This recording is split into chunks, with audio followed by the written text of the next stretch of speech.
Hi, everyone. Welcome back to Adair Live. We'll be hosting these every week featuring experts from our home building industry to help you just better understand the ins and outs of building your dream home on your land.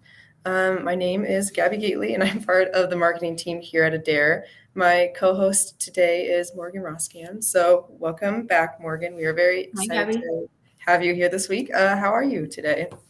Doing good. The sun is out for once. Yes. I know. Finally. Perfect. This week should be very nice. So that's exciting. Um, and then today we're just going to talk about some outdoor kind of decorations and living trends that we've been seeing this year. We'll be monitoring the chat throughout this Adair Live, so just let us know where you're watching from, or just if you're building, tell us where you're building or thinking of building. And then whatever stage you're in the building process, we want to hear from you. And then we'd love to answer any questions, whether it be with this topic or kind of anything about the home building process. We will answer those. So just put those in the chat and we will get started. So let's see, I'll start out with my first question to you, Morgan. So as much as kind of like the backyard is super important for outdoor living, let's kind of start off with the front yard. So what are some kind of easy ways to boost your like curb appeal in the front of your home? Yeah. So we all know that your front yard, your front porch is the first impression that someone gets of your home. It's the face of your home. Not only is curb appeal important when you're selling a home, but it's also good for your home value. So many people know HOAs exist often to encourage exterior maintenance, and sometimes that can be a pain to have them on your back, but it is important to maintain your exterior. It actually increases your home value when a neighborhood is just well manicured and maintained, and curb appeal is important, and it benefits you to make sure that your home contributes to the neighborhood and the home values in your neighborhood. So, and then of course, even just, curb appeal and your front yard is important for your personal enjoyment of your space and just, like I said, the face of your home for friends and family that come over. So, I'm someone who's really great at interior plants and gardening, but not so much outdoors. There are a lot of just kind of simple ways to, work on your front yard and make it have a nice curb appeal. So, when we're talking about landscaping, it doesn't need to be extravagant. You can really keep it simple. The most important thing is your front yard being just manicured. Edging and mowing, just manicured, can make a huge difference.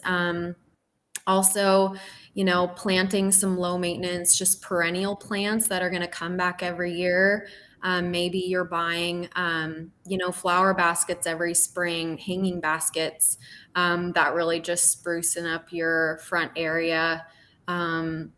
Other ways to increase your curb appeal would be pressure washing your driveway once in a while, your sidewalks every once in a while. Um, you can also do things like updating your porch exterior lights. You can repaint your mailbox, replace your house numbers. There's so many little ways to just, things that are simple, but that can really make a big impact to your front yard and that curb appeal. So it all makes a big difference.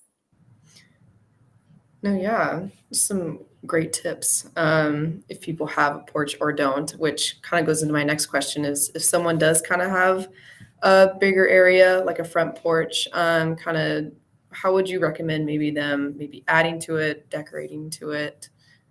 Yeah. I feel like when we envision the perfect front porch, we're seeing this wraparound porch, maybe with some, rockers or Adirondack chairs. And I think, we just want to create a space where you want to sit and enjoy the view, or maybe just, sitting out and having a place to invite your neighbors to come hang out on a summer evening in the Pacific Northwest. It's got to be summer.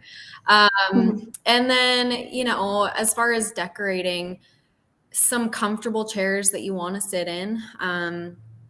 Maybe you have a swing on your front porch, using plant baskets, plants. You can use lanterns or even, some of those battery operated candles to provide a little ambiance.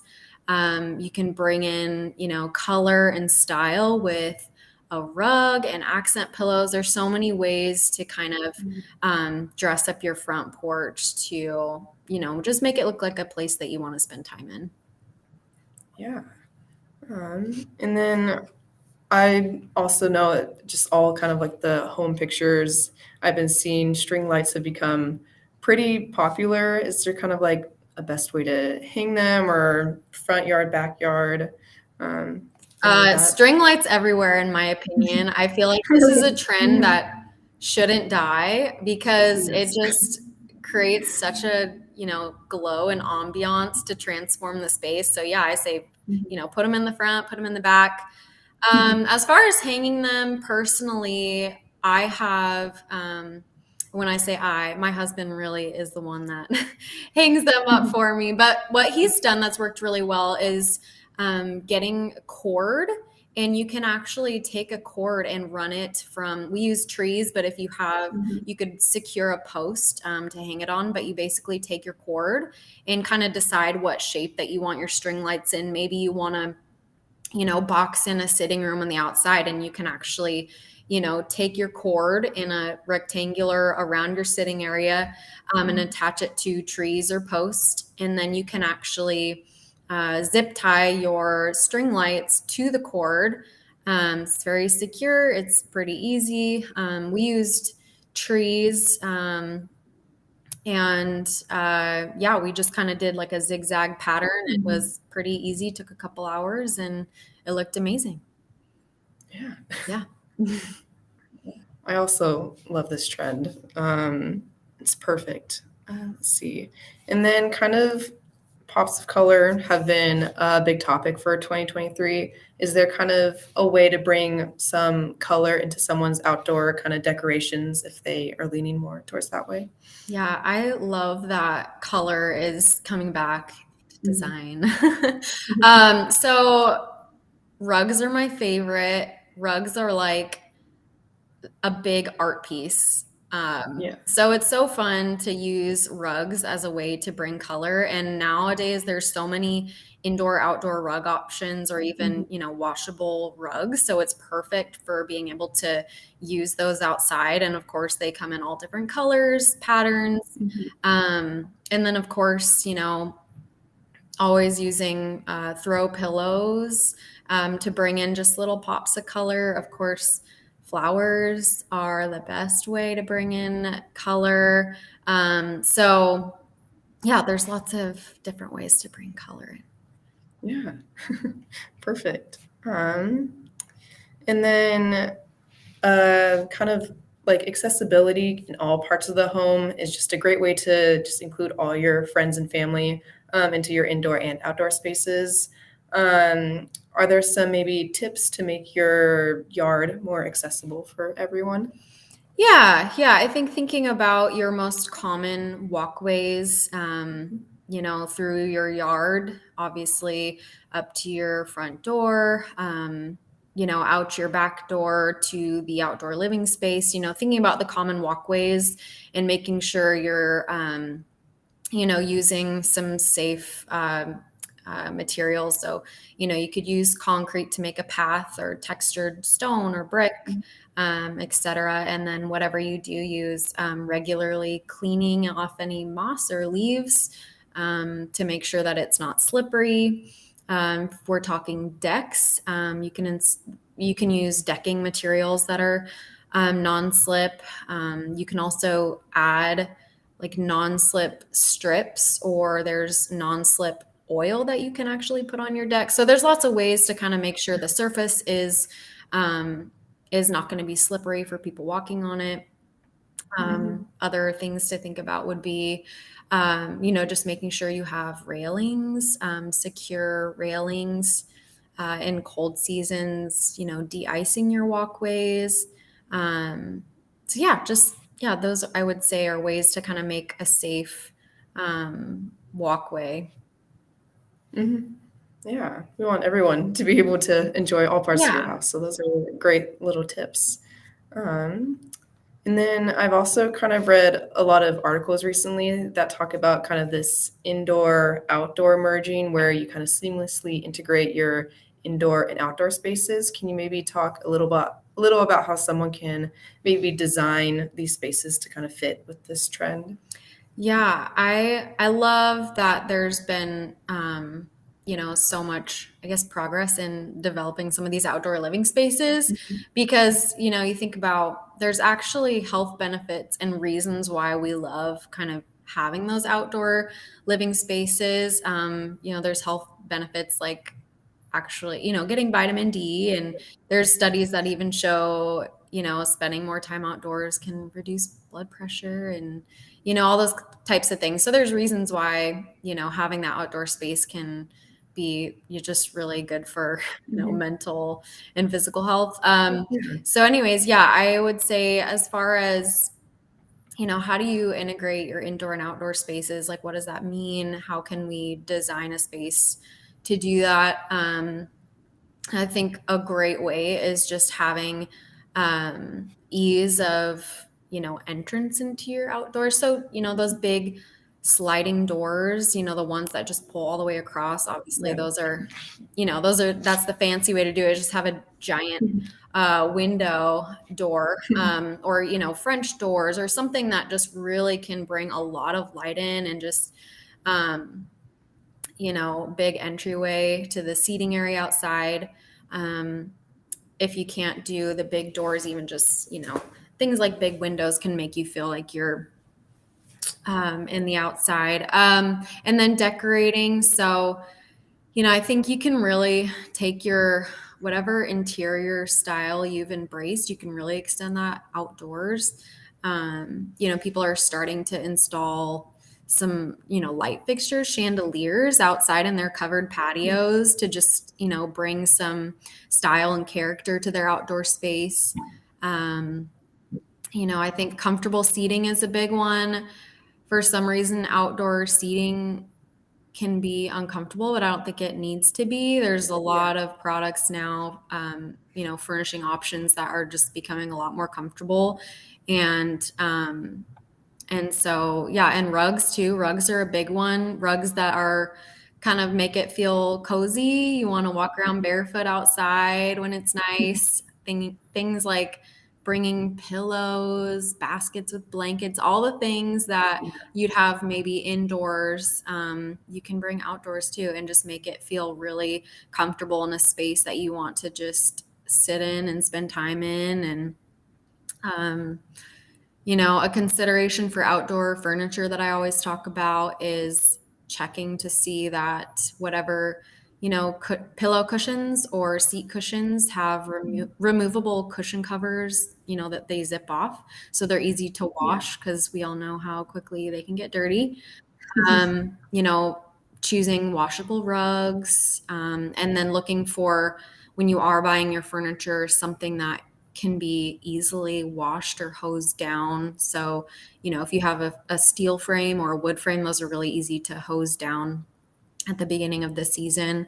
There are some trends where I'm seeing furniture with like fabric cords or kind of a straw woven material that maybe would be harder to wash. So, looking for some of those. And I think just all of, there's so many things to go into making that outdoor space feel like it's just a merging of your home. And I think those are all ways that can make it feel really comfortable and an extension of your home. Oh, yeah. Those are always, it's a great thing to kind of make your outdoor area just feel more comfortable or cozy. And kind of especially like in our, at least for Adair homes, like our Arizona kind of built areas, the weather can be nice all year round. So I've seen kind of these outdoor kitchens and barbecue stations are becoming super popular. Do you have any maybe design suggestions for these types of outdoor cooking spaces where kind of for both areas where it's either kind of nice throughout the whole year or some kind of like Oregon or Washington where the weather might not be so nice throughout kind of the whole year, but someone would still maybe want to have this kind of outdoor kitchen with them. Yeah, I love the outdoor kitchens. Oh, so amazing. Mhm. I think same as like your kitchen inside your home, people always gather where the food is, where the drinks Yeah. are. And so I think, really kind of designing it all around kind of the heart of that, cooking or food space. So, and of course in the Pacific Northwest, you're going to want it all covered. Mhm. But kind of, where could I have a counter top or a table or bar top for where I want to set out my food and drinks? Having maybe an outdoor dining space to be able to sit and have meals outside. In the Pacific Northwest, fire pit tables are great because they keep you warm and you can set stuff on them. But yeah, in those like outdoor kitchens, I mean, people are doing granite or quartz countertops, like outdoor rated cooktops, bar sinks. You can bring your TV out into your back patio. I mean, they're just it feels like a home outside. And I mean Yeah. that's the point, right? Making that Mhm. space just really functional for the way that you want to live and being able to do the same, live in the same way you do indoors and just taking that outdoors. Um, so yeah, of course, like I said, Pacific Northwest, you're going to want covered spaces and yeah. Perfect. And then, are there kind of any major outdoor furniture trends that you have seen kind of take popularity within this like past year or so? Yeah, I'm seeing two main ones, I would say. Of course, there's others, but a big one would be like kind of a beachy boho style where you Mhm. have, the light cream colored fabrics, woven textiles. You get some of the, whitewash looking wood or light wicker. But, that style, it looks like you're on vacation, Mhm. you're in a warmer place and just feels very beachy. So seeing a lot of that, I mean, that's perfect for our Arizona region. I think that style is so perfect. And then Yeah. also seeing kind of a modern kind of lounge style. So I'm seeing like lower platform sectionals where you can just like lay out and lounge. Mhm. And they typically have kind of just more sleek, minimal lines. Often the furniture is kind of an iron frame or maybe it's teak, but just kind of a more like high end modern look with some of those like close to the ground Yeah. sectionals or furniture. So those are Mhm. two styles that I'm seeing a lot of. I like both of them. Yeah. Let's see. I know I've made it to at least my last question. So if anyone watching has any questions before I ask my last one, just comment them in the chat and then we'll answer them after this. But at least for my last question, do you have any kind of last suggestions for making your outdoor living space just perfect? Yeah, I mean, kind of the same design advice that I would give for any time you're, designing an interior or outdoor space, is just to make it you. Mhm. Thinking about functionality wise, like how do you like to spend time with friends and family? Do you like to cook? Do you like to, kind of sit and relax, read a book? Do you like making cocktails? However you like spending your time. it seems obvious, but I don't know if people really put as much thought into it, but just, kind of prioritizing the function that makes sense for you, in your family, and then making it you in regards to how you decorate, how you furnish, really trying to think of it as, how you would your inside kitchen or living room. It can be just as comfortable, as those spaces. Just bring it all outside. It can really be a continuation of your interior style. So if you like mid-century modern, you can totally create a mid-century modern outdoor living room. So yeah, just make it you and go with your gut. What brings you joy? How do you want to use the space, and just go with it. Yeah, perfect. Let's see. I do not think we have any questions in the chat, which is okay. We might have answered all of them already. So let's see. So yeah, if you are interested in learning more kind of about our process, you can schedule time to talk with our team at the link I added on the screen here. And then thank you for being with us here again, Morgan. It was great to talk to you about all this outdoor kind of decor stuff. Yeah. Thanks, Gabby. Yeah, and then thank you to everyone that came on and watched kind of any part of this. We will see you next week for the next Adair Live. Thank you.